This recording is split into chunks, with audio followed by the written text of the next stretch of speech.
ഇപ്പോൾ കൊച്ചിയിൽ CMRL ഓഫീസിൽ നിന്നും സജോ ദേവസ്യ വിവരങ്ങളുമായ സജോ, ഇപ്പോൾ കൊച്ചിയിൽ നിന്നും നമുക്ക് നൽകാത്ത വിവരം എന്താണ്? ഒരേ സമയം എല്ലായിടത്തും റെയ്ഡ്. ഇപ്പോൾ പിണറായി വിജയന്റെ തലസ്ഥാനത്തെ വീട്ടിൽ 6 മണിക്ക് തന്നെ റെയ്ഡ് തുടങ്ങി എന്നുള്ള വിവരമാണ് ഇപ്പോൾ നമുക്ക് ലഭിക്കുന്നത്.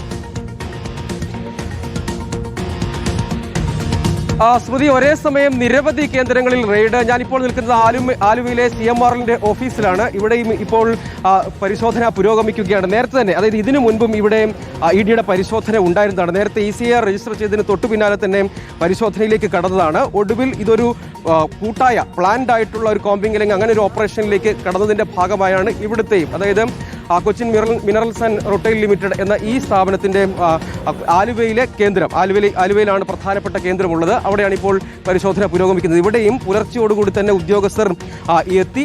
അതിന് ശേഷമാണ് ഈ പരിശോധനയും തുടർ നടപടികളിലേക്കും കടന്നിട്ടുള്ളത് എന്നാണ് നമ്മൾ മനസ്സിലാക്കുന്ന ഏറ്റവും പ്രധാനപ്പെട്ട കാര്യം. അതായത് നേരത്തെ തന്നെ ഹൈക്കോടതിയിൽ വരുമ്പോൾ അതിന്റെ അന്വേഷണം തുടരാമെന്ന് നിലപാടെടുത്തിരുന്നു. അതിനുമപ്പുറത്തേക്ക് എക്സാലോജിക് സൊല്യൂഷൻ എന്ത് സേവനം നൽകി എന്ന സുപ്രധാനമായ ചോദ്യം, അത് ആദായ നികുതി വകുപ്പിന്റെ പരിശോധനയിലൂടെ വരുമ്പോൾ അങ്ങനെ ഒരു സേവനം ലഭ്യമായിട്ടില്ല എന്ന മട്ടിൽ, അതായത് ഇവിടെ ഉപയോഗിക്കുന്ന സോഫ്റ്റ്വെയർ സേവനങ്ങൾ പ്രധാനമായത് ഈ കമ്പനിയിലെ തന്നെ ചീഫ് ഫിനാൻഷ്യൽ ഓഫീസർ അടക്കമുള്ള ഉദ്യോഗസ്ഥരുടെ മൊഴികളിൽ നിന്ന് നേരത്തെ വെളിപ്പെട്ട ഒരു പ്രധാനപ്പെട്ട കാര്യം, ഇവിടെ ഉപയോഗിക്കുന്ന സോഫ്റ്റ്വെയറുകൾ, അതായത് ഏതൊക്കെ സോഫ്റ്റ്വെയറുകളാണ് CMRL പ്രധാനമായും ഉപയോഗിക്കുന്നത്. അങ്ങനെ വരുമ്പോൾ അതിൽ എക്സാലോജിക് സൊല്യൂഷന്റെ സേവനങ്ങൾ എന്തെങ്കിലും ഉണ്ടോ എന്ന ചോദ്യത്തിന് യഥാർത്ഥത്തിൽ ഉത്തരമില്ല എന്നാണ് പ്രധാനം. അങ്ങനെ വരുമ്പോൾ നേരത്തെ ഇൻട്രീം സെറ്റിൽമെന്റ് ബോർഡിൽ ഈ കേസ് എത്തിയപ്പോൾ അതൊരു പ്രമുഖ വ്യക്തിയുടെ ബന്ധമുള്ളത് കൊണ്ടാണ് ഇങ്ങനെ ഒരു തുക കൈമാറ്റം ചെയ്യപ്പെട്ടത് എന്നതിലേക്ക് വരുന്നു. അവിടെയാണ് യഥാർത്ഥത്തിൽ ഇതിന്റെ എല്ലാം, ഈ വിവാദങ്ങളുടെയും ഈ കേസുകളുടെയും ഒക്കെ യഥാർത്ഥ തുടക്കം അവിടെയാണ് സംഭവിക്കുന്നത് എന്നത് വളരെ പ്രധാനപ്പെട്ടതാണ്. അതിൽ നേരത്തെ തന്നെ ഈ CMRLന്റെ ചീഫ് ഫിനാൻഷ്യൽ ഓഫീസർ അടക്കം പറഞ്ഞ മൊഴികളിൽ